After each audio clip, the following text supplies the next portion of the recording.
நாளுடைய பிரசங்கத்திற்கான வேத வாசிப்பை நம்ம ஒரு வாசிக்க கேட்கலாம். அப்போஸ்தலர் நடவடிக்கைகள் அதிகாரம் 8 வசனம் 9 23 வசனம் முடிய நாம் வாசிக்க கேட்கலாம்.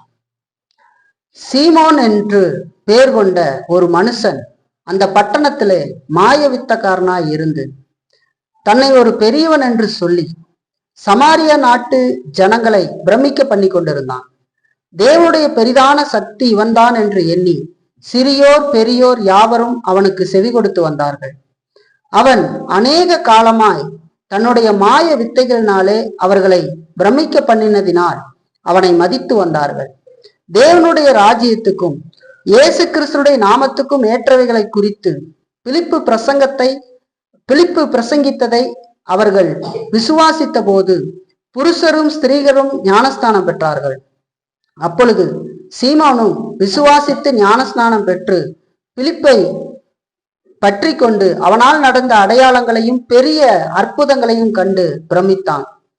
சமாரியர் தேவ வசனத்தை ஏற்றுக்கொண்டதை எருசலேமில் உள்ள அப்போஸ்தலர்கள் கேள்விப்பட்டு பேதுருவையும் யோவானையும் அவர்களிடத்திற்கு அனுப்பினார்கள்.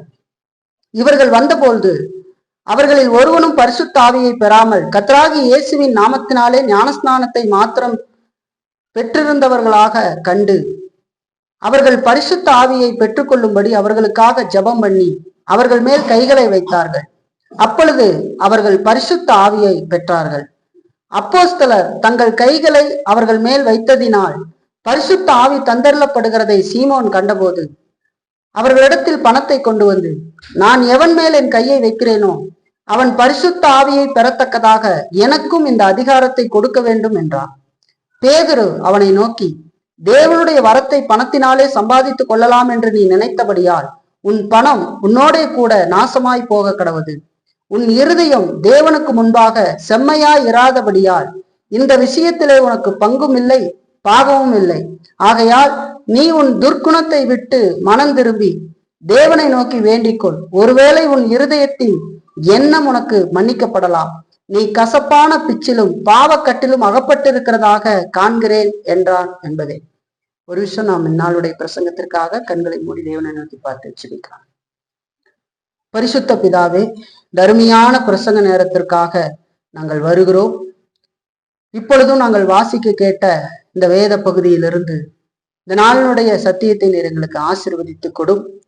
இதுல நாங்கள் சிந்திக்க போகிற காரியத்தை எங்களுக்கு நீர் ஆசீர்வதியும். அதை தெளிவாக நாங்கள் விளங்கிக் கொள்வதற்கும் எங்களை பரிசோதித்து பார்ப்பதற்கும் தொடர்ந்து உம்மை மகிமைப்படுத்தி வாழ்வதற்கு எங்களுக்கு நீர் உதவி செய்ய வேண்டுமாய் நாங்கள் கேட்கிறோம். உம்முடைய பரிசுத்த ஆவியானவர் தாமே எங்களை நடத்தட்டுமாக நாங்கள் கேட்கிறோம். தொடர்ந்து எங்களோடு இருந்து நடத்தும். இந்த ஜெபத்தை இயேசு கிறிஸ்துவின் மூலமாக ஏறெடுக்கிறோம் எங்கள் நல்ல பிதாவே, ஆம். நாம் வாசிக்க கேட்ட இந்த வேத பகுதியிலிருந்து கடந்த வாரத்துல நாம் செய்தியை சிந்திக்க ஆரம்பித்து இந்த வாரத்திலேயும் தொடர்ச்சியாக இந்த வேத பகுதியை மையமாக கொண்டே நாம் இன்றைக்கு சத்தியத்தை சிந்திக்க போகிறோம். கடந்த வாரத்துல இந்த வேத பகுதியை மையமாக கொண்டு நாம் ஒரு தலைப்பின் கீழாக சத்தியத்தை சிந்திக்க ஆரம்பித்தோம். அதாவது நம்முடைய இருதயம் எப்படி இருக்கிறது அப்படிங்கிற அந்த தலைப்போடு கூட நாம் செய்தியை கேட்க ஆரம்பித்தோம். அதை எதன் அடிப்படையில நாம் பார்க்க ஆரம்பித்தோம் என்று சொன்னா, இந்த வசன பகுதியில அநேக காரியங்கள் சொல்லப்பட்டு இருக்கிறது. பிலிப்பு சமாரியாவுக்கு போய் சுவிசேஷம் அறிவிக்கிற காரியம் இதெல்லாம் நமக்கு சொல்லப்படுகிறது. அங்க நடக்கிற அற்புதங்களை பற்றி எல்லாம் இந்த பகுதி நமக்கு பேசுகிறது.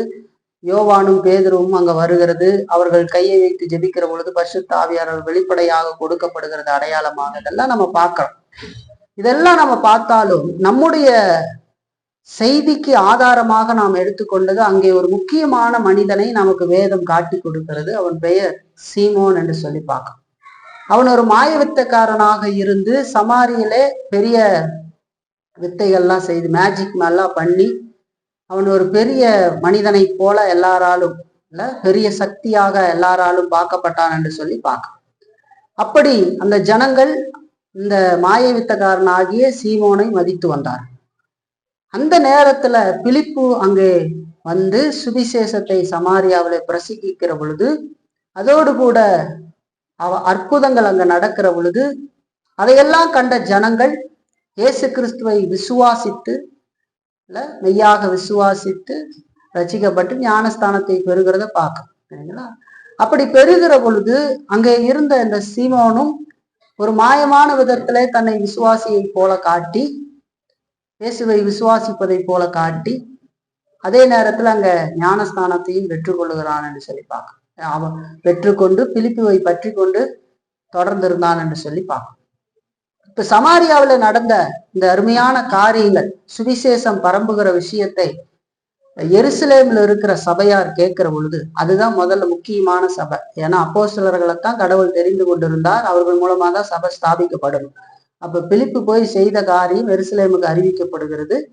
அவர்கள் அங்க நடந்த காரியங்களை எல்லாம் பார்க்கும்படிக்கு பேதுருவையும் யோவானை அனுப்புகிறார்கள். அவர்கள் சமாரியாவுக்கு வருகிறார்கள். வந்த பொழுது அவர்கள் இயேசுவின் நாமத்தினாலே ஞானஸ்தானத்தை பெற்றிருக்கிறார்கள். ஆனா வெளிப்படையாக பரிசுத்த ஆவியானவர் ஊற்றப்படவில்லை. நான் என் காரணம் சொன்னேன், அது வரலாற்றிலே சபை ஸ்தாபிக்கப்படுவதற்கு அது பரிசுத்த ஆவியானுடைய வெளிப்படையான வருகை இருக்க வேண்டியது அவசியம் என்று சொல்லி பார்த்தோம். கிரேக்கர்கள் யூதர்கள்லாம் ஒரே சபையாக ஆக்கப்படுவதற்கு அப்படி பெந்தகோஸ்தே நாள்ல ஊற்றப்பட வேண்டியது அவசியமா இருந்தது. அது எருசலேம்ல நடந்தது.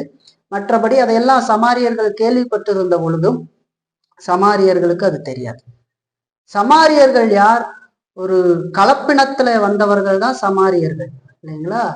ஆகவே ஏற்கனவே தேவனுடைய வேதத்துக்கு முரணான விதத்துல அவர்கள் கடவுளை தொழுது கொண்டு வந்தார்கள், இல்லைங்களா? இப்படி ஒரு சம்பவம் நடந்திருக்கிறத நம்ம பார்க்கிறோம். இப்ப இவங்களுக்கு வெளிப்படையா அந்த காரியம் நடக்கல அப்படின்னு சொன்னா மறுபடியும் ஒரு போலி கிறிஸ்தவத்தை உருவாக்குவதற்கு பார்ப்பார். ஆகவே வெளிப்படையாக அங்க பரிசுத்தாவியானவர் பெந்தகோஸ்தே நாள்ல வந்து இறங்குனது போல அங்கே வந்து இறங்க வேண்டியது, ஊற்றப்பட வேண்டிய, அவங்க மேல ஊற்றப்பட வேண்டியது அவசியமாக இருந்தது. அப்ப 4 இடங்கள்ல தான் நம்ம பார்க்கிறோம் இந்த மாதிரி வெளிப்படையாக ஊற்றப்பட்டது. ஒன்று பெந்தகோஸ்தே நாள்ல, 2வது நம்ம பார்க்கிற இங்க சமாரியாவில், 3வது கொர்நேலியு வீட்டுல, 4வது நம்ம பார்த்தா யோவானுடைய சீசர்கள், யோவான் ஸ்நானனுடைய சீசர். இந்த 4 இடங்களை தவிர நம்ம பார்க்க முடியாது. அது எதற்காக அப்படி நடந்ததுன்னா, அப்போஸ்தலர்களை தேவன் அனுப்பினார், அவர்கள் மூலமாக சபை ஏற்பட போகுது என்பதை வெளிப்படையாக காட்டும்படிக்கு நடந்தது. அதுவும் நமக்கு அதுல வித்தியாசங்களை கூட பார்க்க முடிகிறது. பெந்தகோஸ்தே நாள்ல ஊற்றப்பட்டது போன்ற ஒரு ஊற்றுதலை நாம் இங்க பார்க்க முடியாது.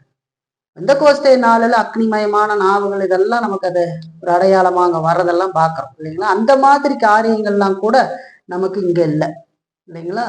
ஆனா இப்ப வெளிப்படையாக அப்படி ஊற்றப்படுகிறதை பார்க்கணும், இல்லைங்களா? இதோட நான் கடந்த வார்த்தையே சொன்னேன், இது நமக்கு போதும் அப்படின்னு சொல்லி. ஏன்னா நம்ம பார்க்கிற விஷயங்கள் வேறு. அப்போ அப்படி ஊற்றப்படுகிற காரியத்தை பார்த்த உடனேயே சீமோன், ஒரு பழைய காரியம் இல்லையா, அவன் வந்து அவனுடைய இருதயம் சரியில்லை, அவன் ரட்சிக்கப்படலை, மாய்மாலம் பண்ணி கொண்டு இருந்த மனிதனாக இருந்தபடினால உடனடியாக பணத்தை எடுத்து கொண்டு வந்து, அதே போல ஒரு பயங்கரமான மிராக்கள் மாதிரி இல்ல, ஒரு வித்தியாசமா இருக்குது இல்லையா அது பாக்குறதுக்கு, உடனடியாய் பணத்தை எடுத்துட்டு வந்து கொடுத்து, இந்த வரம் நீங்க எப்படி கையை வச்ச உடனேயே பரிசுத்த ஆவியானவர் ஊற்றப்படுகிறாரோ அதே மாதிரி நானும் எவன் மேல் கையை வைக்கிறேனோ அவனுக்கு அது மாதிரி நடக்கணும் அப்படின்னு சொல்லி வந்து சொல்றத நம்ம பார்க்கணும். அப்ப அவனுடைய இருதயம் எப்படிப்பட்டதாக இருக்கிறது அப்படிங்கிறது தெரியுது. இப்ப பேதுரு அங்க சொல்லிடுறாரு, தேவனுடைய வரத்தை, பரிசுத்தாவினுடைய வரத்தை நீ பணத்தினால் வரலாம் என்று நினைக்கிறியா? பணம் உன்னோடு கூட நாசமாய் போக கடவுள்னு சொல்றார். சொல்லி நீ உன்னை வந்து நான் வந்து பார்க்கல, உன் இருதயம் செம்மையா இல்லை, தேவனுக்கு முன்பதாக உன்னுடைய இருதயம் செம்மையாக இல்லை, நீ கசப்பிலும் பாவக்கட்டிலும் இருக்கிறதாக காண்கிறேன், நீ மனம் திரும்பி தேவனை நோக்கி விண்ணப்பம் செய்ய, ஒருவேளை உன்னுடைய பாவம் உனக்கு மன்னிக்கப்படலாம் அப்படின்னு சொல்ற, இல்லைங்களா? அப்ப அவருடைய உண்மை முகம் அங்க வெளிப்படுகிறத நம்ம பார்க்க, இப்ப இது ஒரு எச்சரிக்கையான செய்தியாக நாம் பார்க்க ஆரம்பித்து நம்முடைய வாழ்க்கையில நம்முடைய இருதயம் எப்படி இருக்கிறது அப்படிங்கிறத நம்ம சிந்திக்க ஆரம்பித்தோம், இல்லைங்களா? நம்முடைய தேவ பக்தியில இருதயத்திற்கு பெரும் பங்கு உண்டு என்று சொல்லி நாம் பார்க்க, இல்லைங்களா? இருதயம் சாராமல் கூட நாம் பக்தியை வெளிப்படுத்தி கொண்டு வாழலாம், சும்மா ஒரு கடமைக்காக ஒவ்வொரு காரியத்தை நாம் செய்து வாழலாம், இல்லைங்களா? அப்ப தேவ பக்திக்கு முக்கியமான இடம் இருதயத்துல, தேவ பக்தியில முக்கியமான இடம் இருதயத்திற்கு இருக்கிறதுன்னு சொல்லி பார்க்கிறோம், இல்லைங்களா? ரொம்ப முக்கியமா அந்த செய்தியை பார்க்க ஆரம்பிக்கும் போது ஒரு 3 முக்கியமான காரியத்தை உங்களுக்கு காட்டுறேன். தேவ பக்தியில இந்த 3 காரியத்திற்கும் இடம் இருந்த பொழுதும் இந்த 3 காரியம் மட்டுமே தேவ பக்தியாக மாறிவிடாது. அதாவது அறிவும், வெளிப்பிரகாரமான வாழ்க்கையும், அதோடு கடவுள் மேல நமக்கு ஏற்படுகிற ஒரு ஆர்வம், விருப்பம், இது மட்டும் தேவ பக்தி என்று ஆகிவிடாது. தேவ பக்தியிலே இதெல்லாம் இருந்திருந்த போதிலும் இதுவே தேவ பக்தி ஆகிவிடாது என்று சொல்லி பார்க்கிறோம். இதையெல்லாம் இந்த அறிவா இருக்கட்டும், வெளிப்பிரகாரமான வாழ்க்கையா இருக்கட்டும், ஆண்டவர் மேல நமக்கு ஏற்படுகிற விருப்பமா இருக்கட்டும், ஆர்வமா இருக்கட்டும், இதெல்லாம் இருதயம் சாராமல் கூட நாம் செய்துவிட முடியும் அப்படிங்கிறத நம்ம பார்த்தோம். வேத அறிவு அப்படிங்கிறது அப்படியே லிஸ்ட் போட்டு படிச்சு இதெல்லாம் இதுன்னு வச்சுக்கவும் முடியும். நம்மளால வச்சு வாழ்க்கையில அப்ளை பண்ணாம, வாழ்க்கையில அது பயனே படாம, அது தள்ளி இருந்து நம்ம அதை அறிவை மட்டும் வளர்த்துக்கிற மாதிரியும் கூட வைத்துக் கொள்ள முடியும், இல்லைங்களா? சில நேரங்கள்ல சிலர் பேசுகிறதை பார்க்கிற பொழுது, சத்தியத்தை கேட்கிற பொழுது அவர்கள் எல்லாம் படிப்படியா அழகா சொல்லிடுவாங்க. ஆனா ரொம்ப கவனத்தோடு நாம் பார்க்கிற பொழுது சில நேரத்துல அவங்க இருதயத்திலிருந்து எந்த தாக்கத்தையும் அது ஏற்படுத்தாததை நாம் பார்க்க முடியும். அவருடைய வாழ்க்கையில அந்த வசனங்கள் எல்லாம் எந்த தாக்கத்தையும் ஏற்படுத்தி இருக்காது. ஒரு படிப்பு மாதிரி அதை அழகாக சொல்லிவிடுவார். அதே போலதான் கிறிஸ்துவ குடும்பத்திலிருந்து வளர்கிற பிள்ளைகளுக்கு கூட அந்த விதத்துல அவர்கள் சிறு வயதிலிருந்து வினாவிடை போதனைகள், நம்முடைய 1689 விசுவாச அறிக்கை, இதெல்லாம் போதித்து வழிநடத்தி வருகிறபடினால அவர்கள் அதையெல்லாம் கேட்டு ஊறி போயிருப்பாங்க, இல்லைங்களா? மனப்பாடமா சொல்லக்கூடியதாக இருக்கும். ஆனாலும் அவங்களுடைய இருதயம் சார்ந்து அதெல்லாம் இருக்குதாங்கிறத பார்க்க வேண்டியது அவசியம், இல்லைங்களா? இப்போ இருதயம் சாராமல் வெறும் அறிவை மட்டும் கொண்டு இருக்க முடியும். அது பிசாசும் கூட அந்த விதமான அறிவை கொண்டு இருக்கிறதை நம்ம வேதத்துல பார்க்கிறோம். யாக்கோபு புஸ்தகம் அது நமக்கு சொல்லுகிறது. நம்ம தேவ பக்தியாய் வாழ்வதற்கு வேதத்துல சரியான அறிவு நமக்கு அவசியம்தான். அறிவு இல்லைன்னா நம்ம சரியான தேவ பக்தியான வாழ்க்கை வாழ முடியாது. ஏன்னா சும்மா உணர்ச்சி வசப்பட்டு வாழ முடியாது. அதே நேரத்துல வேத அறிவை மட்டும் நாம் வைத்திருந்தும் கூட நாம் இருதயத்திலிருந்து கடவுளை தேடாமல், நம்முடைய இருதயம் சரியில்லாமலும் கூட நாம் நரகத்தின் எல்லையில நிக்கிறவர்களாக கூட இருந்து விட முடியும். வேற அறிவை மட்டும் வச்சிருந்து நம்ம போயிடலாம். தேமாவை குறித்து வேதம் சொல்லுகிற பொழுது புதிய ஏற்பாட்டுல அவர் பவுலோடு ஊழியம் செய்து கொண்டிருந்தார் என்று சொல்லுவார். ஊழியம் அறிவில்லாமல் செய்ய முடியுமா? அதோட அறிவில்லாமல் இருந்திருந்தா பவுலோட முதல்ல ஊழியம் செய்திருக்க முடியுமா? இன்றைக்கு இருக்கிற மாதிரி ஊழியக்காரங்கன்னா சொல்லிட்டு இருக்கிறவங்க மாதிரி போலியான சிலர் இருக்காங்க இல்லையா, அந்த மாதிரி ஊழியமும் இல்லை. பவுலோடு இணைந்து ஊழியம் செய்து கொண்டு இருக்கிறார்கள் என்று சொன்னா அவங்க அந்த அளவுக்கு பரிசோதித்து பார்த்திருப்பாங்கன்றது நமக்கு தெரியுது, இல்லைங்களா? பவுல் தீமோத்தேயுக்கு எல்லாம் சொல்றாரு இல்லையா, அப்படி ஒருத்தர் ஊழியத்துக்கு வரணும். அப்ப பவுலோட ஒருத்தர் ஊழியம் செய்திருக்கிறார் என்று சொன்னா பவுல் பார்த்திருப்பாரு இல்லையா? இப்ப வேத அறிவு இருந்திருக்கு. வேத அறிவு இருந்து ஊழியம் செய்தது போல இவ்வுலகத்தின் மேல் ஆசை வைத்து தேமானமை விட்டு பிரிந்து போய்விட்டான் என்று சொல்லி சொல்றார். அப்போ அறிவு இருந்தும் இருதயம் செம்மையாயிராமல் ரட்சிக்கவே படாமலும் கூட அதையெல்லாம் செய்துவிட முடியும் அப்படிங்கிறது தெரிஞ்சுக்கிறோம். ஊழியக்காரனா இருக்கிறாங்க அப்படிங்கிறதுக்காகவே அவர்கள் சரியானவர்களாக இருந்து விட முடியும் என்று அர்த்தம் இல்லை. நல்ல சத்தியங்களை கூட பேசி அவிசுவாசிகளாக கூட இருக்கிறதற்கான வாய்ப்பு இருக்கிறது. வேதம் அதை நமக்கு தெளிவா சொல்லும், இல்லைங்களா? அப்ப அறிவு தேவ பக்தியில முக்கியமான இடத்தை அது பெற்றிருந்த பொழுதும் வெறும் அறிவு மட்டும் இருந்து இருதயம் செம்மையில்லாமல் இருக்கவும் முடியும். தேவ பக்தி இல்லாம, இருதயம் சார்ந்த தேவ பக்தி இல்லாம இருக்கவும் முடியும் என்பதை பார்த்தோம். அதே மாதிரிதான் வெளிப்புறமான வாழ்க்கையும் பார்த்தோம். வெளிப்புறமான வாழ்க்கை ரொம்ப அவசியம், இல்லைங்களா? நம்ம கடவுளுக்குள்ள வாழ்ற வாழ்க்கை வெளியே தெரியணும். கனி நிறைந்த வாழ்க்கை வெளியே தெரியணும். அப்பதான் எல்லாருக்கும் சாட்சியா நம்ம இருப்போம். கடவுள் நம்ம ரச்சித்தது எல்லாருக்கும் தெரியணும் இல்லையா? அப்படி ஒரு நல்ல வாழ்க்கையை வாழ வேண்டியது அவசியம். மரமானது கனிகளின் மூலமாக அறியப்படுகிறது என்று சொல்லி இயேசு கிறிஸ்து சொல்றாரு, இல்லைங்களா? அன்பு, சந்தோஷம், சமாதானம், நீதிய, பொறுமை, தயவு, இச்சை அடக்கம், இதெல்லாம் நமக்கு வெளியே தெரியுது இல்லையா? சிலதெல்லாம் அன்பு உள்ளுக்குள்ளேயே வச்சுக்க முடியுமா? இல்ல. அப்போ இதெல்லாம் வெளியே தெரியுது. அதே நேரத்துல வெறுமனே வெளிப்பிரகாரமாக மட்டும் ஒரு மாயமான தோற்றத்தை உருவாக்கவும் முடியும். இருதயமே சாராமல் உருவாக்கி விட முடியும். அதற்குத்தான் நம்ம எல்லாத்தையும் பார்த்துறோம். யூதாசை பார்க்கிறோம். அதை இப்ப பார்த்த இந்த சீமோன் கூட அப்படித்தான் இருக்கிறான், இல்லைங்களா? அவனும் விசுவாசித்து ஞானஸ்தானம் பெற்று பிலிப்புவை பற்றி கொண்டான் என்று சொன்னான். அவனும் அப்படின்னா எல்லாரை போல ஒரு தோற்றத்தை கொடுத்து அவனும் போய் அங்க உட்கார்ந்துருக்கான். இப்ப வெளிப்பிரகாரமான வாழ்க்கை ரொம்ப முக்கியமாக இருந்தாலும் தெய்வ பக்தியில அது மட்டுமே தேவ பக்தி ஆகிவிடாது அப்படின்னு பார்த்தோம். அதே மாதிரி ஆசைகளையும் விருப்பங்களையும் குறித்து கூட நாம் பார்த்தோம். ஆண்டவர் மேல நமக்கு ஆசையும் விருப்பமும் இருக்கலாம். உணர்ச்சி வசப்பட்டு பல விஷயங்கள்ல நம்ம விருப்பம் இருக்கலாம். ஆனால் நம்முடைய இருதயம் சரியில்லாமல் கூட போய்விட முடியும். அதுக்கு பீலையாமை குறித்து பழைய ஏற்பாட்டுல பார்த்தோம். நீதிமான் மரிப்பது போல நான் மரிப்பேனாக என்று சொல்லி அவன் சொன்னாலும் கூட அவனுடைய இருதயம் கடவுளுக்கு முன்பாக செம்மையாக இல்லை என்று சொல்லி பார்த்தோம். இதெல்லாம் நம்ம பார்த்தோம்.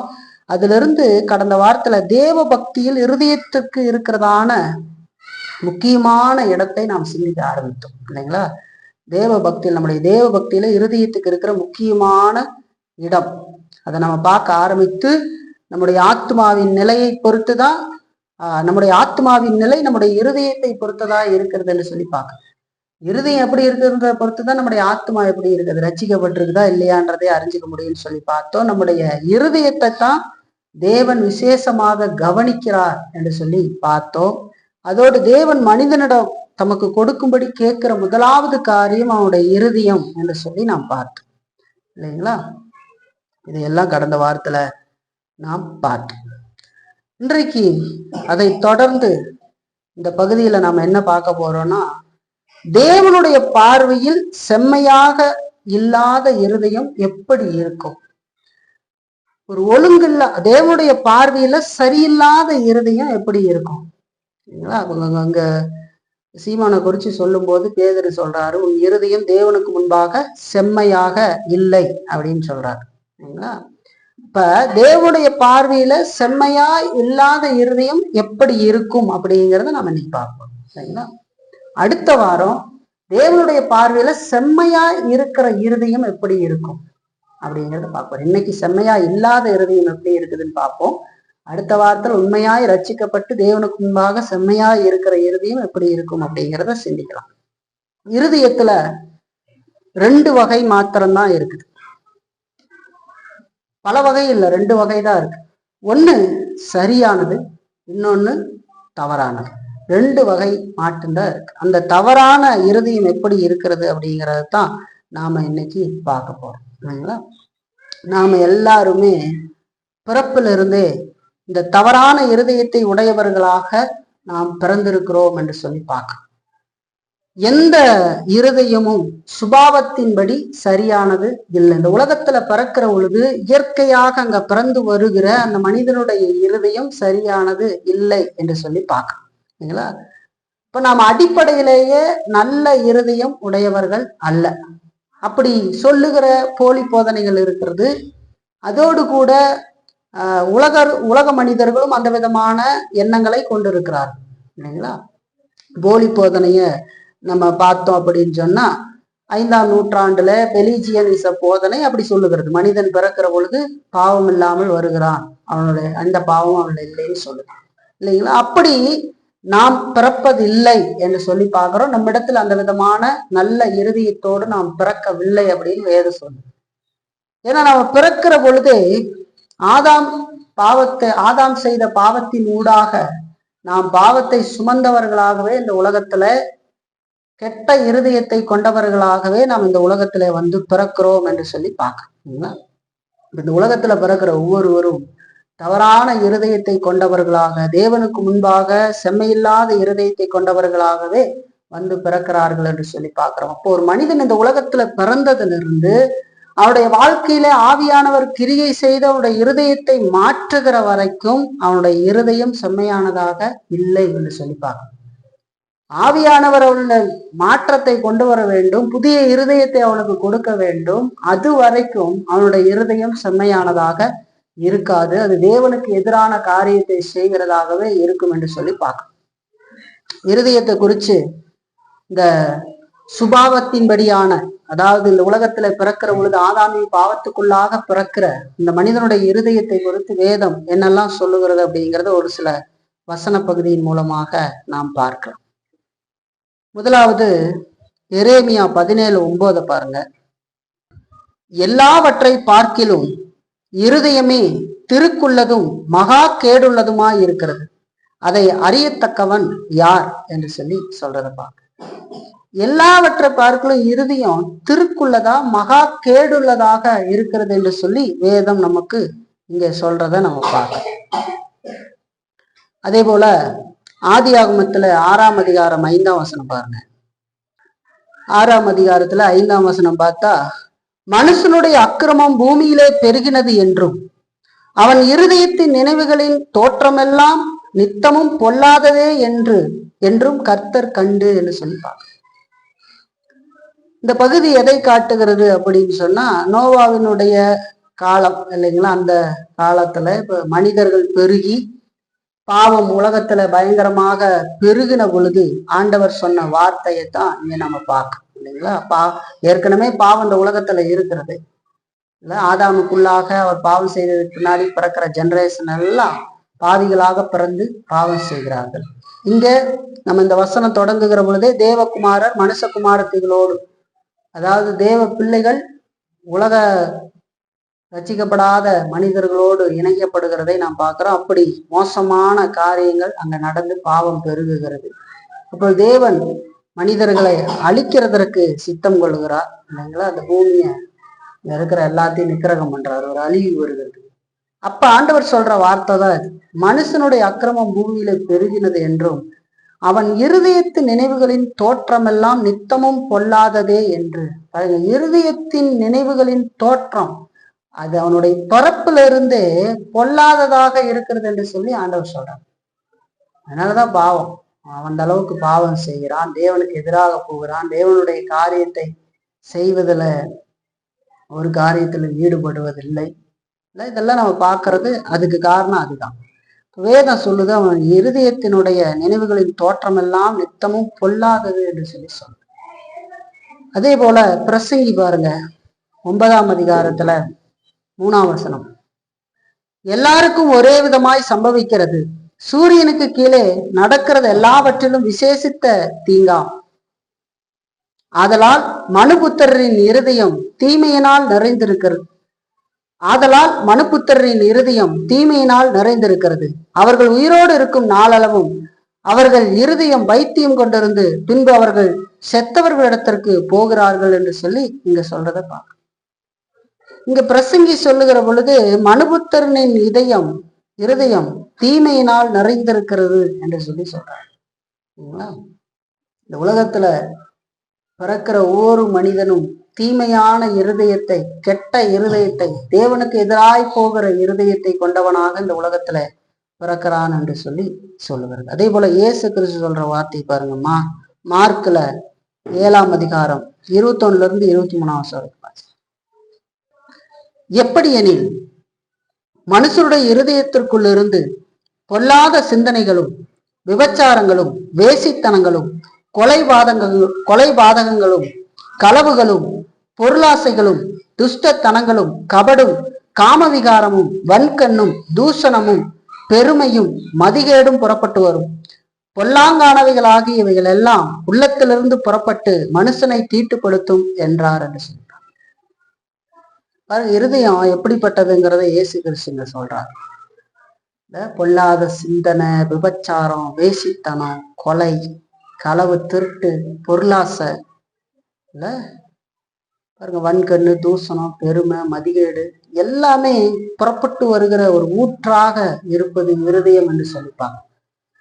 அப்போ ரட்சிக்கப்படாத செம்மையில்லாத இருதயம் எப்படியாக இருக்கிறது என்பதை இந்த வசன பகுதிகள் நாம் வாசிக்க கேட்ட இந்த வசன பகுதிகள் சொல்லுது. இந்த வசன பகுதிகள் எல்லாம் நம்முடைய கேவலமான நிலையை நமக்கு படம் பிடித்து காட்டுகிறதை போல இருக்கு. படம் பிடித்து காட்டு எப்படி இருக்கு இந்த இருதயம் அப்படிங்கிறத காட்டு. ஒவ்வொரு மனுஷனும் இந்த உலகத்துல பிறக்கும் போது இதனுடைய விதைகள் அவனுடைய இருதயத்திலேயே இருக்கிறதுன்னு சொல்லி பார்க்க. உலகத்துல பிறந்ததுக்கு அப்புறம் அவன் அப்படி ஆகிறது இல்லை, பிறக்கும் பொழுதே அப்படி இருதயத்துல அந்த விதமான காரியத்தை கொண்டவனாகத்தான் பிறக்கிறான் இல்லைங்களா. அவனுடைய இருதயம் அப்படிப்பட்டதாக இருக்கிறது. ஆகவேதான் இந்த சுபாவத்தின் படியான இருதயம் செம்மையாக இல்லை அப்படிங்கிறத நம்ம பார்க்கணும். அது செம்மையா இல்லை.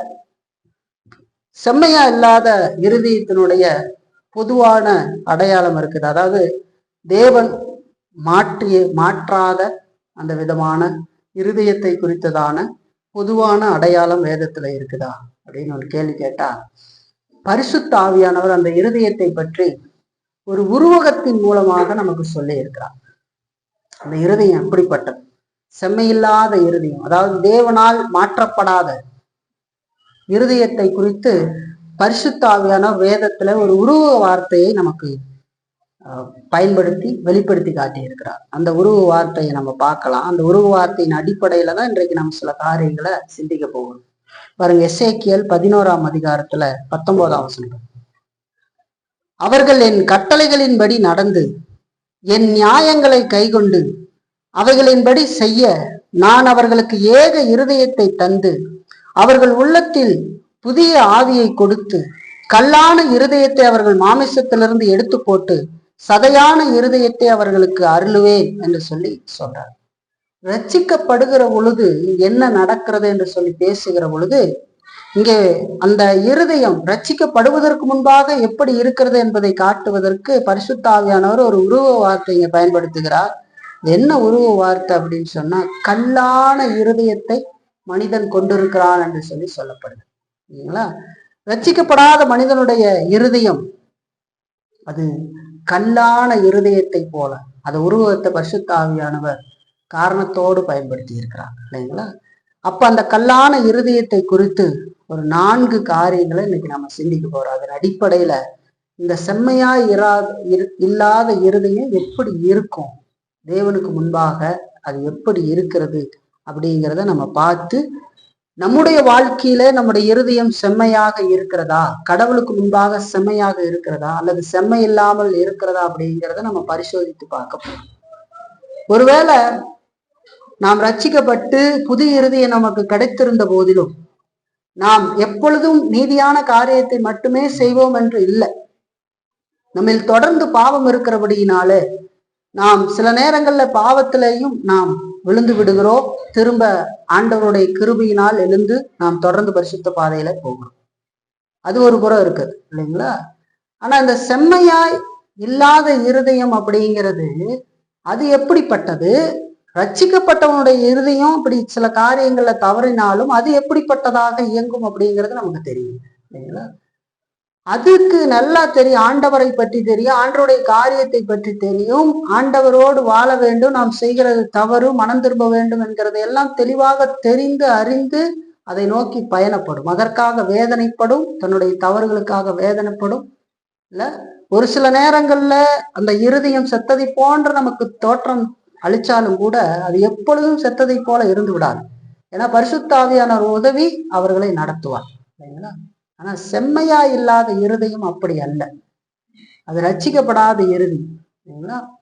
அது ரொம்ப கவனத்தோடு நம்ம இன்றைக்கு பார்க்கிற காரியத்தை எல்லாம் சிந்தித்து பார்த்து, ஒருவேளை செம்மையில்லாத இருதயம் போல நம்முடைய இருதயம் இருக்குமானால் நம் வெட்கப்படாமல் மனம் திரும்பி ரட்சிக்கப்பட வேண்டியது அவசியம், இல்லைங்களா? இல்லை அப்படின்னு சொன்னா நாம் நம்மை நாமே ஏமாற்றி கொள்ள வேண்டிய நிலைக்கு தள்ளப்படுவோம். இன்றைக்கு அநேகர் அப்படி தள்ளப்பட்டு நரகத்தை நோக்கி போய் கொண்டிருக்கிறார், இல்லைங்களா? அது ரொம்ப தப்பு. ஏன்னா அடிக்கடி நம்ம பரிசோதித்து பார்க்க வேண்டியது அவசியம், இல்லைங்களா? இல்லை அப்படின்னா மோசமான நிலையை ஒரு நாள் சந்திப்போம். ஏமாத்தி கொண்டு உலகத்துல எத்தனை பேர் ஏமாத்திக்கிட்டு இருக்காங்க. நம்முடைய வாழ்க்கையில ஏதோ மேலோட்டமான பல காரியங்களை செய்ய பார்க்கறது, அப்புறம் உள்ள இருக்கிற எல்லா குப்பைகள்லாம் வெளியே வந்து காட்டுறது, இதெல்லாம் நடக்கிறதுக்கு காரணம் என்ன அப்படின்னு சொன்னா, அவன் தேவனுக்கு முன்பாக அவனுடைய இருதயம் செம்மையாக இல்லை. பேதுரும் யோவானும் வருவதற்கு முன்பதாக எவ்வளவு லாகவமாக சீமான் நடித்து கொண்டிருந்தான் என்று பாருங்க. வந்ததுக்கு அப்புறம் அவன் உண்மை முகம் வெளியே வருது பாருங்க. அவனுடைய இருதயத்தின் காரியம் வெளிப்படுது. அவன் இருதயம் என்னவா இருந்ததோ அது வெளிப்படுது. பணத்தை கொண்டுகிட்டு வந்து கொடுக்குறான். அது வரைக்கும் அவன் அந்த அற்புதத்தை, அடையாளத்தை, தேவன் செய்த அந்த மகா பெரிய காரியத்தை அவன் என்னவாக அறிந்திருக்கிறான்னு பாரு. அவன் மெய்யான இருதயத்தை கொண்டு கர்த்தர் அப்படி செய்திருக்கிறார், நாம் பாவி, எனக்கான இரட்சகராக கிறிஸ்து இருக்கிறார், மகா பெரிய தவறை செய்து விட்டேன், நான் எவ்வளவு மோசக்காரன், என்னெல்லாம் மேஜிக் பண்ணி இப்படிலாம் பண்ணி வச்சிருக்கிறேன் அப்படின்ட்டு கரை மட்டும் தாழ்த்திக்கிட்டு போகல, இல்லைங்களா? அவன் உண்மை முகம் வெளியே வந்துருச்சுப்பா. ஸோ ரொம்ப கவனத்தோட நம்ம இன்னைக்கு சிந்திக்க போகிற காரியங்களை பார்த்து நம்மை பரிசோதித்துக் கொள்வது நல்லது. முதல்ல நம்ம பார்க்கறது என்னன்னா, கல்லானது ஒரு கடினத்தன்மை கொண்டது என்று சொல்லி பார்க்கிறோம். கல்லானது ஒரு கடினத்தன்மையை கொண்டது. கல்லு ஒரு கடினத்தன்மை கொண்டது அப்படிங்கிறது நம்ம எல்லாருக்குமே தெரியும். ஏன்னா எல்லாருமே கல்லை பார்த்துருப்போம். கல்லை பார்க்காத யாரும் இருந்திருக்க மாட்டாங்க இல்லைங்களா? கல்லு பாக்குறீங்களா? பெரிய பாறாங்கல் இதெல்லாம் பார்த்துருப்போம் நம்ம வாழ்க்கையில. கல்லு அப்படிங்கிறது ஒரு கடின தன்மையை கொண்டது என்று சொல்லி பார்க்கணும். அந்த கல்லை நம்மால வளைக்க முடியாது இல்லைங்களா? அது வளைந்தும் கொடுக்காது என்று சொல்லி பார்க்கிறோம். கல்லு இருக்கிற மாதிரி அப்படியேதான் இருக்கும். ஒருவேளை நம்ம அதை உடைச்செறியலாம், ஆனா அந்த கல்லை நம்மால் வளைக்க முடியாது என்று சொல்லி பார்க்கிறோம். ஏன் அப்படின்னு சொன்னா, அது அந்த கல்லினுடைய தன்மை. கல் என்பது அப்படித்தான் இருக்கும். பரிசுத்த ஆவியானவர் கல்லான இருதயம் என்று சொல்லுகிற பொழுது அதை எந்த விதத்திலையும் வளைக்க முடியாது, தானாய் அது வளையாது இல்லைங்களா? தேவனுடைய வாழ்க்கையில இந்த கல்லான இருதயத்தை எடுத்து சதையான இருதயத்தினால் அவனுக்கு ரட்சிப்பை கொடுக்கிற பொழுதுதான் அங்க அது நடக்கும் என்று சொல்லி பார்க்க. அப்படி இல்லைன்னா அது வளையவே வளையாது இல்ல. அப்ப நம்ம உலகத்துல கூட பழமொழி சொல் மாதிரி சொல்லுவாங்க, கல்லு மாதிரி இருக்காம்பார் வாழ்க்கையில அப்படின்னு சொல்லுவாங்க. அதாவது என்ன நடந்ததுனால எதை குறிச்சு கவலைப்படாம கல்லு மாதிரியே இருக்கிறாம்பார். ஒரு உணர்வு இல்லை, எதை குறிச்சு அக்கறை இல்லை, கல்லு போல வாழ்ந்துகிட்டு இருக்கிறாம்பார் அப்படின்னு சொல்லுவாங்க. சில மோசமான மனிதர்களை உதாரணம் காட்டுவதற்கு அப்படி சொல்லுவாங்க, கல்லாட்டம் இருக்கிறாம்பாரு பாக்குறதுக்கு சொல்லுவாங்க இல்லைங்களா? நம்ம கடலோரத்துல போய் பாறைகள் இருக்கிற அந்த பகுதியில கடலோரம் போய் நம்ம பார்த்தோம்னு சொன்னா, இங்க இருக்கிற பாறைகள்லாம் பார்த்தீங்கன்னா அது பல ஆண்டு காலங்களாக அது இருக்கிறது. எத்தனையோ ஜெனரேஷனாக அது அங்கதான் இருக்கு இல்லைங்களா? அதன் மேல பெரிய பெரிய அலைகள் மோதுகிறது. நீங்கள் கடல் பகுதிக்கெல்லாம் போய் கடல்ல காலை வச்சு நின்று கொஞ்சம் போய் பாருங்க, அது நம்ம எந்த அளவுக்கு தூக்கி கொண்டு அடிக்கும்னு சொல்லி பாருங்க. கொஞ்ச நேரத்துல கொஞ்சம் நம்ம இடுப்பளவுக்கு தண்ணிக்கு போனோம்னாவே அது நம்மை பிரட்டி எடுத்து அது நம்ம மேல மண்ணை வாரி அடிச்சு நம்ம கையெல்லாம் மண்ணு, நம்மளோட துணியெல்லாம் மண்ணு, இதெல்லாம் நடந்து நம்மளை ஒரு வழி பண்ணிடும் இல்லைங்களா? ஆனா அந்த பாறையின் மேல பல 100 ஆண்டுகளாக அலை அடித்து கொண்டே இருக்கு இல்லைங்களா? தொடர்ந்து அடிக்குது, எத்தனையோ ஜெனரேஷன் இல்லைங்களா? உலகம் உண்டானதுல இருந்து இந்த கடல் இருக்கிற காலத்துல இருந்து. ஆனா அதுல எந்த மாற்றமும் வந்திருக்காது. நாம நம்முடைய பிள்ளைகளுடைய பிள்ளைகள் எல்லாம் போய் அங்க பார்த்தாலும் இந்த அலைகள் மோதி மோதி அடித்ததினால் அதுல எந்த மாற்றம் வந்திருக்காது. அந்த பாறை அப்படியே இருந்த விதத்துல இருந்த மாதிரியான தோற்றங்கள் தான் இருக்கும். அது காரணம் என்னன்னா, அதனுடைய குணாதிசயமே அதுதான். அது தன்னுடைய கடினத்தன்மையோடு அது நொறுங்காம அசையாம தன்னுடைய பழைய நிலையிலேயே எப்பொழுதும் நிற்கிறது என்று சொல்லி பார்க்கணும். எப்பவுமே மாறாது, அப்படியே இருக்கும் இல்லைங்களா? அதுபோலதான் மனிதனுடைய சுபாவ இருதயமும் இருக்கிறது என்று சொல்லி பார்க்கணும். அட என்ன போதனைகளை கொடுங்கள், என்ன ஆலோசனை கொடுங்க இல்ல, என்ன வேணாலும் பேசி பாருங்க, அன்பா பேசி பாருங்க, இரக்க குணத்தோட நின்று பேசி பாருங்க, அந்த இருதயம் மாற்றமே அடையாது சரிங்களா? அது அப்படியே கிருன்னு நின்றுட்டு, அதுதான் செம்மையில்லாத இறுதி. அதுல எந்த மாற்றம் அடையாது. எவ்வளவு பேசலாம், எவ்வளவு காரியத்தை சொல்லலாம், அது அப்படியே நிற்கும். ஏன்னா அது செம்மையாக இல்லை, அதுல ரட்சிப்பு நிகழவில்லை.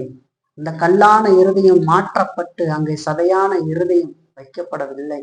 அது தேவனை தேடுகிற காரியத்தில் இல்லை, வெளிப்பிரகாரமாக சில மாயையான தோற்றத்தை அது காட்டுகிறதே தவிர இந்த இருதயத்திற்குள்ள எந்த காரியமும் இல்லை. ஏன்னா அந்த கல்லினுடைய சுபாவம் அப்படிப்பட்டது. அதனாலதான் பரிசுத்த ஆவியானவர் இங்க கல்லான இருதயம் என்கிற ஒரு உருவ வார்த்தையை ஆண்டவர் பயன்படுத்துறார்.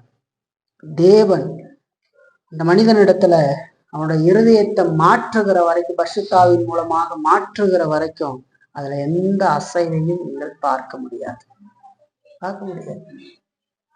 இப்ப கல்லானது கடினத்தன்மை கொண்டது என்று சொல்லி பார்க்கிற அது மாதிரிதான் இந்த இயற்கை சுபாவத்தை கொண்டிருக்கிற இந்த இருதயத்தை கொண்டிருக்கிற மனிதனும் இருப்பான் என்று சொல்லி பார்க்கிறோம். அதனாலதான் ஆண்டவர் அதை பயன்படுத்துறார், கல்லான இருதயம். எத்தனை புத்திமதிகளை சொல்லலாம், எதுவுமே போகாது. எத்தனையோ பேருக்கு சுவிசேஷங்களை நாம் அறிவிக்கிறோம், எத்தனையோ பேர்த்துக்கிட்ட பேசுறோம், இல்ல எத்தனையோ காரியத்தை சொல்றோம். ஆனால் அவன் அந்த போக்குலயே போயிட்டு, காது இருக்குதா, காதுல கேட்டாங்களா, இவ்வளோ ஃபீல் பண்ணி ஒரு காரியத்தை சொல்றோம். நீ பாவியா இருக்கிறாய், இந்த பாவத்தோடு நீ தொடருவாய் என்று சொன்னால் ஒரு நாள் நித்திய நரகத்துக்கு போய் சேருவாய். இந்த நித்திய நரகம் என்பது மகா மோசமானது. அது என்றென்றைக்கும் அழியாத ஒரு இடம். அங்க இருக்கிற துன்பம், இந்த உலகத்தினுடைய எல்லா துன்பத்தையும் வைத்தாலும் அங்க இருக்கிற ஒரு பகுதிக்கு, ஒரு சின்ன பகுதி கூட ஆகாது. அது அவ்வளோ பெரிய துன்பத்தை கொடுக்கக்கூடிய இடம் அப்படிங்கெல்லாம் பேசும். இந்த உலக வாழ்க்கை என்பது ரொம்ப குறுகினது. நம்முடைய சரீர பலமெல்லாம் குன்றி போகக்கூடியது. நம்முடைய சிறு வயது, இளமை பிரயாயம், வயோதிக பிரயாயம், வயதான தோற்றம் உடனடியாக அப்படி நிகழ்ந்து போகிறதை போல நடந்துவிடும். இல்ல, இப்படி எல்லா காரியத்தையும் பேசி இந்த அழிந்து போகிற மாயான உலகத்திற்காக என்றென்றைக்கு அழியாத நித்திய வாழ்வை விட்டு விடாதே. அந்த நித்திய வாழ்வுக்கு போவதற்கு நீ யார், எப்படிப்பட்ட பாவி, இந்த பாவத்தில் இருந்து விடுபடுவதற்காக தேவன் என்ன செய்திருக்கிறார் தம்முடைய குமாரனின் மூலமாக. அவரை விசுவாசிக்கிற பொழுது நமக்கு ரட்சிப்பு வருகிறது, அதை அவர் இலவசமாக நமக்கு தருகிறார். இப்படி எல்லா காரியத்தையும் சொல்லுகிற பொழுது கூட இந்த மனிதன் சில நேரங்கள்ல மாயையா முகவாடலா இருக்கிற மாதிரி செய்யலாம். இன்னைக்கு எல்லாம் கத்தருக்குள்ளதான் நான் இருக்கிறேன், இனிமே எல்லாம் செய்வேன்ற மாதிரி நடிக்கலாம். ஆனா இருதயத்தில் எந்த மாற்றமும் வராது, இல்லைங்களா? ஏன்னா அவனுடைய இருதயத்துல எந்த மாற்றமே வரல. பேதுரு சொல்றாரு இல்லையா, இருதயம் தேவனுக்கு முன்பாக செம்மையாக இல்லை, நீ பாவ பிச்சில இருக்கிற அப்படின்னு சொல்றார், இல்லைங்களா? பாருங்க அந்த வசனம் 8ஆம் அதிகாரத்துல நம்ம பார்க்கறோம் இல்லைங்களா, அதுல சொல்லும் போது பாருங்க அந்த வார்த்தை ரொம்ப முக்கியமான வார்த்தை. நீ கசப்பான பிச்சிலும் பாவ கட்டிலும் அகப்பட்டு இருக்கிறதாக காண்கிறேன், இல்லைங்களா? 23ஆம் வசனத்துல பாக்குறாரு, அவன் இருதயம் சரியில்லை. அதுக்கு முன்னாடி தெரியல பாருங்க, இப்ப தெரியுது உண்மை முகம். அப்படி சொல்றாரு. அப்ப கல்லானது கடினத்தன்மை கொண்டது என்று சொல்லி பார்க்கிறோம். உங்களுடைய இருதயம் எப்படி இருக்கு? இது போல கடவுளுடைய வார்த்தையை தொடர்ந்தும் கேட்டு உங்களுடைய வாழ்க்கையில எந்த மாற்றமும் வரவில்லை, நான் எப்பொழுதும் போலவே வாழ்ந்து கொண்டிருக்கிறேன், எந்த ஒரு முன்னேற்றமும் இல்லை, தேவனைக்குரிய காரியத்துல எந்த காரியமும் இல்லை, நான் இப்படியேதான் இருக்கிறேன் அப்படின்னு சொன்னா நீங்க உங்களை பரிசோதித்து பார்த்து கொள்ள வேண்டியது அவசியம். ஏன்னா ரட்சிக்கப்படுதல்ங்கிற பொழுது பரிசுத்த ஆவியின் மூலமாக அது அங்க நடத்தப்படுகிறது, இல்லைங்களா? அப்ப பரிசுத்த ஆவியானவர் மீட்கப்படுகிறவர்களுக்குடைய அச்சாரமா இருக்கிறாருன்னு சொல்லுவேன், இல்லைங்களா? நீங்கள் சத்திய வசனத்தை கேட்டு விசுவாசிகளான போது பரிசுத்த ஆவிக்குள் முத்திரை போடப்பட்டிருக்கிறேன்னு சொல்ல, பரிசுத்த ஆவியானவர் அவனுடைய வாழ்க்கையில அவனுடைய தங்குகிறார். பரிசுத்த ஆவியானவர் இருந்தாரு அப்படின்னு சொன்னா இந்த மாதிரிதான் நான் இருப்பேனா, எனக்கு கூட ஆண்டவர் என்னை நடத்தி இருப்பாரு, என் வாழ்க்கையில ஏன் எதுவுமே மூவ் ஆகல, என்னுடைய நிலைமை என்ன, என் இருதயம் உண்மையாலுமே செம்மையாதான் இருக்குதா, எனக்கு உணர்வு வருதா, முதல்ல கர்த்தருக்குள்ள இருக்கணும்ன்ற உணர்வு ஏதாவது இருக்குதா அப்படின்றத கேள்வி கேட்டுப்பாங்க. அநேக நேரங்கள்ல மாற்று இடங்கள்ல இருந்து தவறான போதனையில இருந்து வருகிற பொழுது இந்த விதமான சிக்கல் ஏற்பட்டு, அங்க ரசிக்கப்பட்டதாக நினைத்து இருந்து வந்திருக்கிறதுனால அதே நினைவோடு வாழ்ந்து உண்மையான ரட்சிப்பு தன் வாழ்க்கையில நிகழ்ந்ததா அப்படிங்கிறதே தெரியாமையே வாழ்ந்துடும், இல்லைங்களா? அது பெரிய ஏமாற்றத்தை ஒரு நாள் கொண்டு வந்துவிட்டு, இல்லைங்களா? அப்ப நம்முடைய இருதயம் எப்படி இருக்குது அப்படிங்கிறத கேள்வி கேட்டு பார்க்க வேண்டியது அவசியம். அது கல்லு மாதிரி அந்த தன்மையுடையதாக எத்தனை கேட்டு அது அப்படியே இருக்குதா, சுயநலமா சிந்திக்குதா, நம்ம கேட்டார் போலவே சிந்தித்து கொண்டு இருக்குதா அப்படின்னு கேட்டு பார்க்கணும். ரெண்டாவது, கல்லானது உணர்ச்சியற்ற தன்மையை கொண்டது என்று சொல்லி பார்க்கணும்.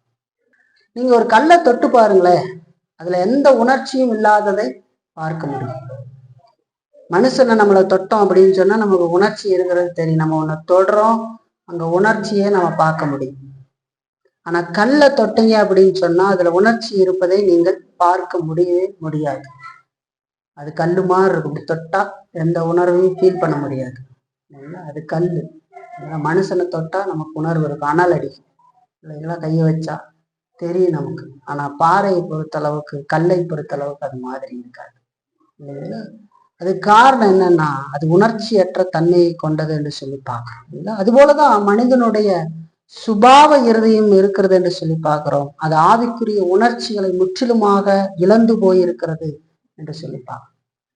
ஆதாம் பாவம் செய்த பொழுது ஆவிக்குரிய உணர்ச்சிகள் அற்று போய் அது பாவத்துக்குள் போய்விட்டது. ஆதாமுடைய பாவத்துல பிறக்கிற ஒவ்வொரு மனிதனும் அந்த நிலையில தான் இருக்கான். இந்த மனிதனிடத்துல பாருங்க, இந்த உலக பேச்சுல இருக்கிற ஆர்வம், அரசியல் சம்பந்தமான பேச்சு, இந்த உலக பேச்சு, பரியாச பேச்சு, இதுல எல்லாம் இருக்கிற ஆர்வம் இயேசு கிறிஸ்துடைய சிலுவை குறித்து பேசுகிற பொழுது அதுல எல்லாம் இருக்காது. உலகத்துல ஜோக் அடிக்கிறது நல்லா இருக்கும், மற்ற வீட்டுல இருக்கிற கதையை கேட்கறதுல சுவாரஸ்யமா ரொம்ப நேரம் மனதை செலுத்தி பேசி கொண்டு இருப்பான். நேரத்தை பல மணி நேரங்களை செலவழிப்பான், பரியாசமான காரியங்களை செலவழிப்பான். ஆனா கடவுளுடைய காரியம்னு வரும் பொழுது அங்கே எந்த உணர்வும் இல்லாததை நாம் பார்க்க முடியும். ஏன்னா ஆவிக்குரிய காரியம் அங்க நிகழ்ந்திருந்தா, புதிய இருதயம் கொடுக்கப்பட்டிருந்தா, அங்க பரிசுத்த ஆவியானவர் தங்கி இருந்தாதான் அங்க அது நடக்கும். இல்லைன்னு சொன்னா இந்த காரியங்கள் தான் இருக்கும். நீங்க உடைய வாழ்க்கையில இதெல்லாம் பார்க்க வேண்டியது அவசியம். நம்ம பார்க்கணும், நான் எதுல அதிக நாட்டமுடையவனாக இருந்து கொண்டிருக்கிறேன். எனக்கு தேவன் பெரிதாக இருக்கிறதா, இந்த உலகம் பெரிதாக இருக்கிறதான்னு கேள்வி கேட்டுப்பாங்க. கடவுளை பற்றி பேசுகிற பொழுது எனக்கு இன்பமும் ஆர்வமும் சந்தோஷமும் அதெல்லாம் உண்டாகுதா, இல்ல உலக இச்சத்தனமான காரியங்கள், எண்ணங்கள், பணம், வீடு, பொருள், இதுல மட்டுமே என்னுடைய நாட்டம். அதெல்லாம் நமக்கு தேவையாக இருந்த போது இந்த உலக காரியத்துல இதெல்லாம் பேசும்போது முகம் மலர்ச்சி வருகிறது. கடவுளை பற்றி பேசுகிற பொழுது அந்த எந்த உணர்வும் இல்லாமல் இருக்கிறது இல்லைங்களா? அது எதை காட்டுதுன்னா, அவருடைய இருதயம் கடவுளுக்கு முன்பாக செம்மையாக இல்லை என்று சொல்லிப்பாங்க இல்லைங்களா? சின்னதா ஒரு உலக காரியம் பேசினா பூரிச்சு போய் கேட்கறது, அடுத்தவங்க வீட்டு கதையை பேசுறத கேட்கிற பொழுது அவர் அந்த மாதிரி ஆயிட்டாராமா அப்படின்னு சொன்னான். அதை கேட்கறதுல ஓ அப்படியா, யாராவது ஏதாவது ஒரு கீழான நிலைமைக்கு தள்ளப்பட்டு விட்டார்கள் அப்படின்னு சொன்னா அதுல ரொம்ப பாக்குறது, அப்படின்னு பார்த்து என்ன நடக்குது அவங்க வீட்டுல சண்டை எல்லாம் பாக்குறது, சந்தோஷமா உன்னிப்பா கேட்கறது. ஆனா கடவுளுடைய வார்த்தையும் வருகிற பொழுது உணர்வற்றவர்களாக இருக்கு. ஏதோ வித்தியாசத்தை பார்க்க, கடவுளுடைய வார்த்தைக்கும் ஆண்டவர்களையும் உணர்ச்சியோடு கூட இருக்கிற இறுதி தேவனின் வாழ்க்கையில செய்த காரியம். ஆண்டவர் எவ்வளவு பெரிய தேவன், நமக்கு காட்டின இரக்கம் என்னன்றது சந்தோஷம், மகிழ்ச்சி இல்லையா? அப்போ செம்மையா இல்லாத இருதயம் எப்படி இருக்கும் அப்படின்னு கேட்டா உணர்வற்று போய்தான் இருக்கும். அது எந்த விதத்திலையும் கடவுளுடைய காரியத்துக்கு ஆயத்தப்படாது. நம்ம பார்த்தோம் இல்லையா, அறிவு, வெளிப்பிரகாரமான நடவடிக்கை, சும்மா ஒரு ஆர்வம் வரும், எனக்கு கடவுள் நல்லா செஞ்சிருவேன், நல்லா பண்ணிடுவேன் அப்படின்னு பண்றது, வெளிப்பிரகாரமா ஆக்ஷன் பண்றது.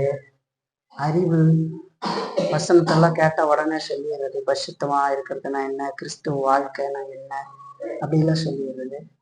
ஆனா இருதயத்தை பார்த்தா அது அப்படி இருக்காது. சங்கீதங்கள்ல சங்கீதக்காரன் சொல்லுகிறான், குறித்த காலத்துக்கு முன்பாக நான் விழித்துக் கொள்ளுகிறேன் இல்லையா? ஆலயத்துக்கு போவோம் என்று வாருங்கள் என்று சொன்னவொடனே மனமகிழ்ச்சியா இருக்கு இல்லைங்களா?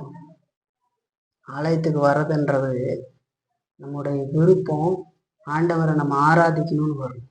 திட்டுவாங்களோ நேரமா போலினா அப்படின்னு வர்றதில்லை. அது நம்ம ப்ரிப்பேர் ஆகி 6 நாள் ஜெபம் பண்ணி காலமே எழுந்திருந்து கர்த்தரிடத்தை ஜெபம் பண்ணி பரிசுத்தமான ஓய்வு நான் ஆண்டவருடைய ஆலயத்துக்கு போக போறேங்கிற எண்ணத்தோடு சந்தோஷத்தோடு குடும்பத்தோடு நாம் உணர்வுபூர்வமாய் கடவுளுக்கு ஆராதனை செய்ய வருது. உணர்வுள்ள இருதயத்துக்கு தான் அது வரும், உணர்வு இல்லாத இருதயத்துக்கு வராது. இந்த 3ஐயும் மனதில் எப்பவுமே நிறுத்திக்கணும். தேவ பக்தியில இதுக்கு 3க்கும் ரொம்ப முக்கியமான இடம் இருக்குதான். அறிவு, வெளிப்பிரகாரமான வாழ்க்கை, ஆர்வம் விருப்பம். ஆர்வம் விருப்பம் இல்லாம செய்ய முடியுமா?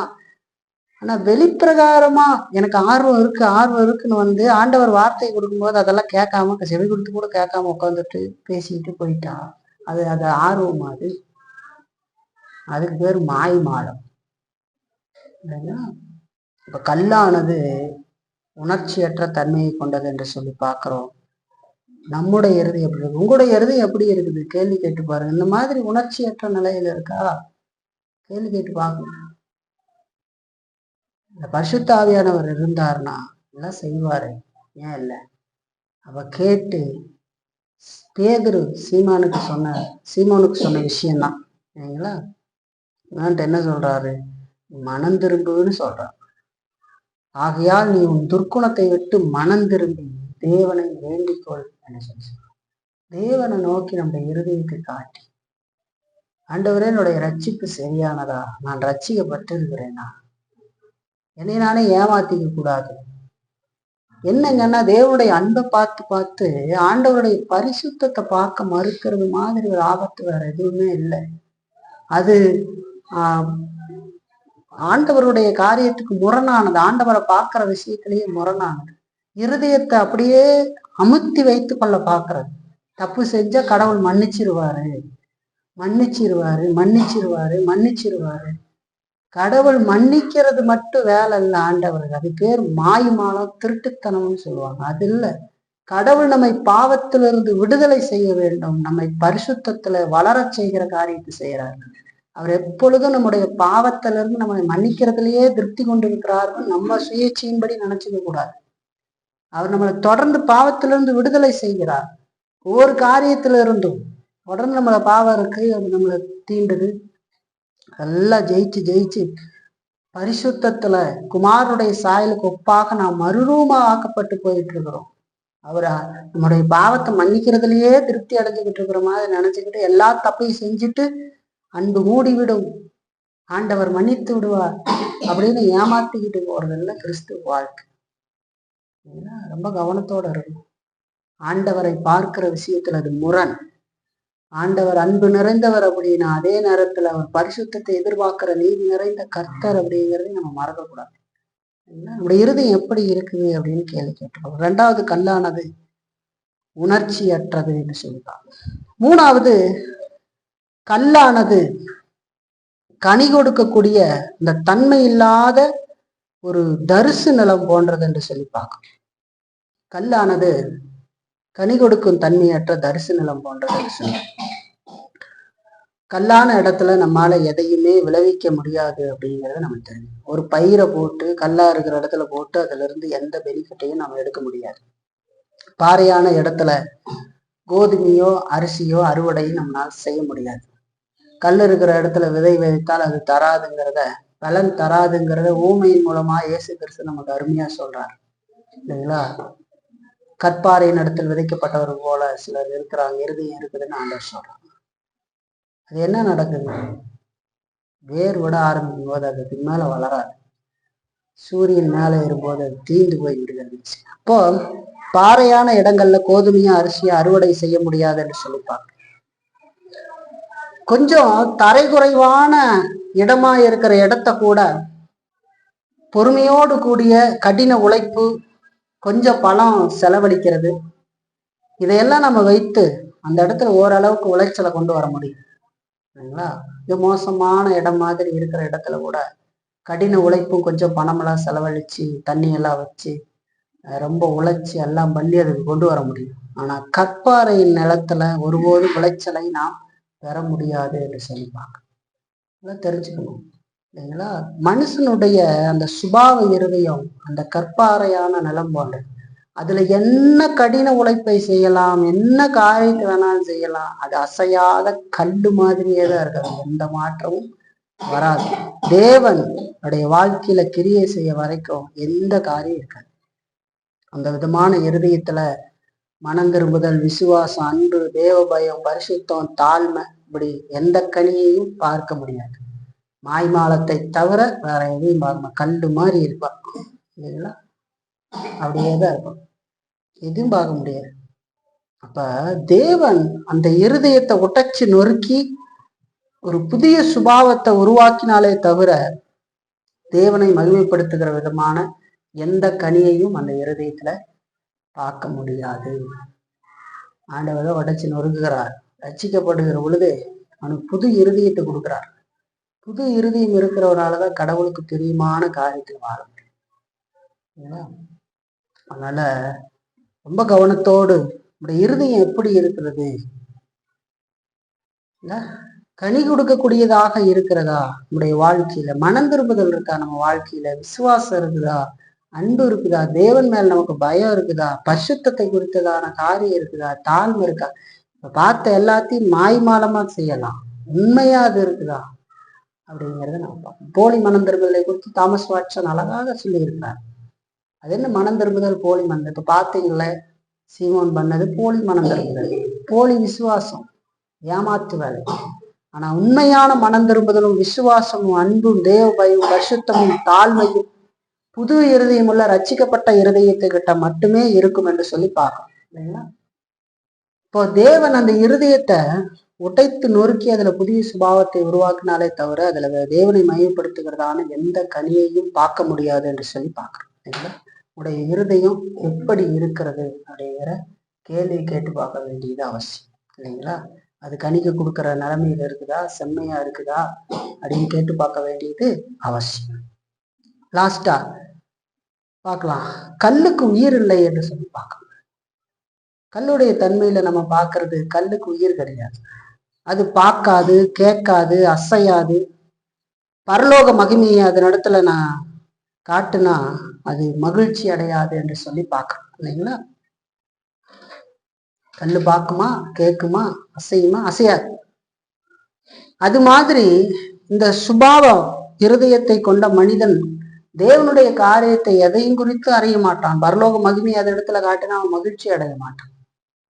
அதுல ஆனந்தம்லாம் எதுவும் வராது. ஓ அப்படியா அப்படின்னு இருப்பான். ஓ பரலோக வாழ்வா, செத்த போன மாதிரி இருந்துகிட்டு இருப்பான். அதுக்கு உயிர் இல்லை என்று சொல்லி பார்க்க. உயிர் இருந்தாதான் அது பார்க்கும் இல்லைங்களா. நரகத்தினுடைய அக்னியை குறித்து சொல்லி பார்க்கலாம். சொல்லி பார்த்தா அது பயப்படாது, அதாவது ஒன்றும் ஃபீல் பண்ணாது இல்லைங்களா. மழை பல ஆண்டுகளா எப்படி இருக்குதோ அப்படியே இன்னைக்கு இருக்கிறது இல்லைங்களா. நம்ம பார்த்த மாதிரி எத்தனை ராஜ்யங்கள் கடந்து வந்தாலும், எத்தனை ராஜ்யங்கள் எழுந்தாலும் சரிந்தாலும் அந்த கல்லுகள் மட்டும் மாறாமல் அப்படியே இருக்கிறது மாதிரி இந்த மனிதனும், சுபாவ இருதயம் கொண்ட மனிதனும் அப்படியே இருப்பான். அதுல ஒரு சிறு பொறியளவுக்கு கூட ஆவிக்குரிய ஜீவன் இல்லை என்று சொல்லிப்பான். அதுக்கு உயிர் இல்லை. அதனால அவன் அப்படிப்பட்ட காரியத்தை தான் கொண்டிருப்பான். எல்லாம் இச்சைத்தனமான காரியம், உலக இச்சைகளினாலும் உலக இன்பங்களினாலும் உலக ஆசாபாசங்களினாலும் அதனாலேயே ஈர்க்கப்பட்டு அவன் வாழ்ந்து கொண்டிருப்பான். தேவனுக்குரிய ஆவிக்குரிய எந்த காரியத்தை குறித்தும் அவனுக்கு அக்கறை இருக்காது. ஏன்னா அப்படி சிந்திக்கக்கூடிய இருதயம் அவனுக்கு இல்லை. அந்த இருதயத்தை தேவன் அவனுக்கு கொடுக்கவில்லை. அந்த இருதயத்தில் தேவன் அசைவை கட்டளையிட்டு அந்த இருதயத்தை உடைத்து அந்த இருதயத்துல புதிய சுபாவத்தை உருவாக்கினாலே தவிர அவன்ல எந்த பக்திக்குரிய காரியத்தையும் பார்க்க முடியாது. நல்ல காரியங்களை, உண்மையான காரியங்களை நாம் பார்க்க முடியாது இல்லைங்களா. உடைய இருதயம் எப்படி இருக்கு அப்படின்னு கேட்டுப்பாரு. உடைய இருதயத்துல உயிர் இருக்குதா. ஏன்னா மரித்து போயிருக்கு பாவம் செய்கிற பொழுது. அதான் பாவம் செய்த பொழுது ஆத்துமா மரித்து போயிடுச்சுங்களா. எது மறித்துட்டுன்னா என்ன, ஆண்டவருடைய காரியத்துல செயல்பட முடியாதபடிக்கு இல்லைங்களா. ரொம்ப கவனமா நம்ம பார்க்க வேண்டியது அவசியம். பரிசுத்த ஆவியானவர் காரணம் இல்லாமல் இந்த இருதயத்தை குறித்து உருவ வார்த்தை பயன்படுத்த சரியான வார்த்தையை பயன்படுத்தி இருக்கிறார். கல்லான இருதயம், தேவனை தேடக்கூடிய எந்த உணர்வும் இருக்கு. இந்த சீமோனும் கூட அப்படிப்பட்டவன் தான். ஒரு புறத்துல நம்ம பார்த்தா வெளிப்பிரகாரமாக தைரியமாக இந்த தேவன் எனக்கு தேவையில்லை என்று விளக்குகிற மனிதர்கள் ஒரு புறம் இருக்கிறார். இன்னொரு புறத்துல பார்த்தா கடவுளே இல்லை என்று சொல்லுகிற நாத்திகர்கள் ஒரு புறம் இருக்கிறார். இன்னொரு புறத்துல பார்த்தா சபையில் இருந்தும் ரட்சிக்கப்பட்டதாக நினைத்தும் ரட்சிக்கவே படாமல் இருக்கிறவர்களும் இருக்கிறார். இந்த மூணையும் நாம பார்க்க முடியும். வெளியில இருக்கிற ரெண்டையும் உடனடியாக அறிந்து கொள்ளுவோம் இல்லைங்களா. உடனடியாக அறிஞ்சு, ஏன்னா சொல்லிட்டாங்க கடவுளே அறிவுன்னு இருந்துகிட்டு இருக்கிறான். இன்னொருத்தன் கடவுளே இல்லை எனக்குன்னு சொல்லிடுறான். ஆனா இன்னொருத்தன் அப்படி இல்லை. அவன் உண்மை முகம் அவனுடைய இக்கட்டான சூழ்நிலையில தெரியும். ஒரு இல்லாமை, ஒரு வறுமை, அவனுக்கு பாவம் சோதிக்கப்படும் போது காட்டிடுவான். சரிங்களா? அவன் யாரு, எப்படிப்பட்ட சிந்தனை உடையவன், என்ன இச்சைக்காக கடவுளை தேடிக்கொண்டு இருக்கிறான், என்ன ஆதாயத்துக்காக பார்க்கிறான். இங்க சீமான் ஆதாயத்துக்கு தான் பார்க்கறான். ஆத்ம விடுதலைக்கு ஆண்டவரை நோக்கி பார்க்கவில்லை. சரிங்களா? இப்போ நம்முடைய இருதயம் எப்படி இருக்குது அப்படின்னு கேட்டு பார்க்கணும் இல்லைங்களா? செம்மை இல்லாத இருதயம் எப்படி இருக்கும் அப்படிங்கிறத நம்ம இது வரைக்கும் நம்ம பார்த்துருக்கோம். ஆலோசனையா சில காரியங்களை சொல்லி நம்ம இதை முடிப்போம். அந்த வெளிச்சத்தை கொண்டு, இப்ப நம்ம இது வரைக்கும் பார்த்த வெளிச்சத்தை கொண்டு உங்க இருதயம் எப்படி இருக்குதுன்னு சோதித்து பாருங்க. ஒருவேளை உங்களோட இருதயம் இன்னும் மாறாம இருக்கலாம். அதாவது ஒருவேளை உங்களுடைய இருதயமும் நீங்க பிறந்தது முதல் எப்படி இருந்ததோ அப்படியே இன்னமும் கூட இருக்கலாம். அப்படி இருந்தா உங்க இருதயம் தேவனுக்கு முன்பாக செம்மையாக இல்லை அப்படிங்கிறத உணரணும். சரிங்களா? உங்களுடைய இருதயம் தேவனுக்கு முன்னாடி செம்மையா இல்லை அப்படின்னு சொன்னா நீங்க நரகத்தின் விளிம்புல தொங்கிக் கொண்டு இருக்கிறீர்கள் அப்படிங்கிறது மறக்கக்கூடாது. நல்லா இருக்கு.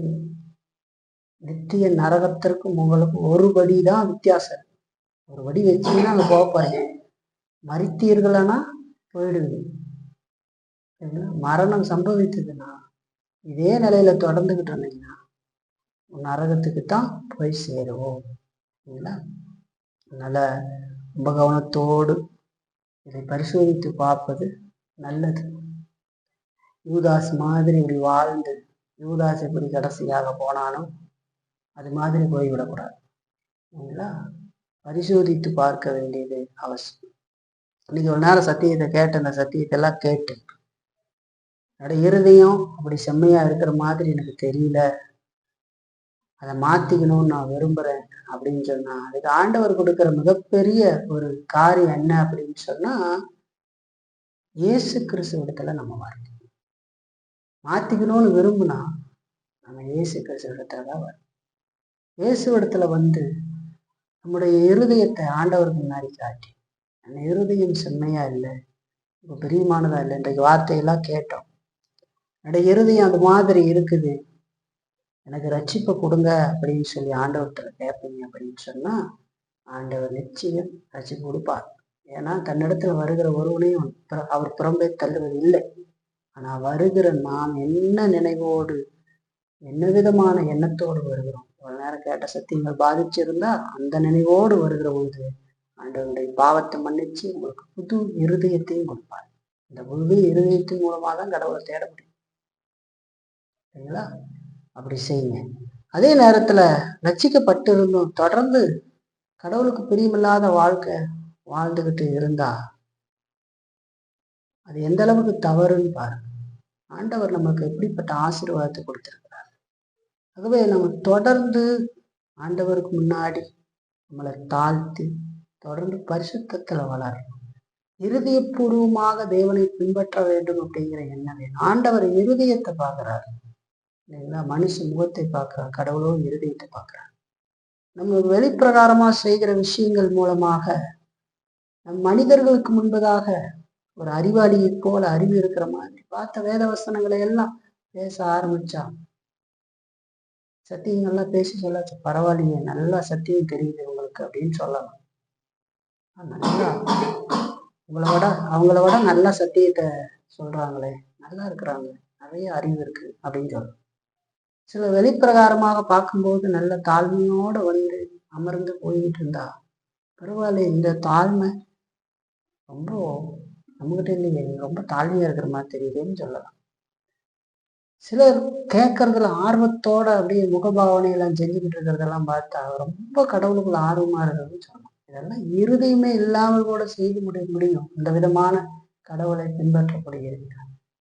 இதெல்லாம் மனுஷனுக்கு முன்பாக இந்த காரியங்கள் எல்லாம் சாட்டிஸ்பாக்சன் பண்றதுக்கு முயற்சி பண்ணலாம். அறிவாளி மாதிரி காட்டலாம், பசுத்துவான் மாதிரி வெளிப்பிரகாரமா காட்டி ஏமாத்தலாம், ஆர்வம் இருக்கிற மாதிரி காட்டி ஏமாத்தலாம். ஆனா கர்த்தரை ஏமாற்ற முடியாது. கடவுள் இருதயத்தை பார்க்கிறார் அப்படிங்கிறது ஆண்டவர் எப்பொழுதும் பார்த்து கொண்டிருக்கிறார். நாம் இங்க இருக்கிற நேரம் மட்டுமல்ல, சங்கீதக்காரர் சொல்ற மாதிரி என்னுடைய உட்காருதலையும் என் எழுதிருத்தலையும் என் வாயிலிருந்து வார்த்தை பெறுவதற்கு முன்பதாக அதை எல்லாம் தூரத்திலிருந்து அறிந்திருக்கிறார் என்று சொல். எல்லாவற்றையும் அறிந்திருக்கிறவர் தேவன். அவருக்கு முன்னாடி நம்ம ஏமாற்ற முடியாது. மனிதர்களுக்கு முன்னாடி ஏமாத்துற மாதிரி பம்மாத்து வேலை மாதிரி பண்ணலாம். ஆனா கர்த்தருக்கு முன்னாடி அந்த மாதிரி செய்ய முடியாது. நம்ம செய்ய வேண்டியது ஒண்ணே ஒண்ணுதான். ஆண்டவரே உமக்கு எல்லாம் தெரியும், என்னுடைய இருதயத்தை நான் இதிலேயே தொடர விரும்பவில்லை, என்னை மன்னியும்.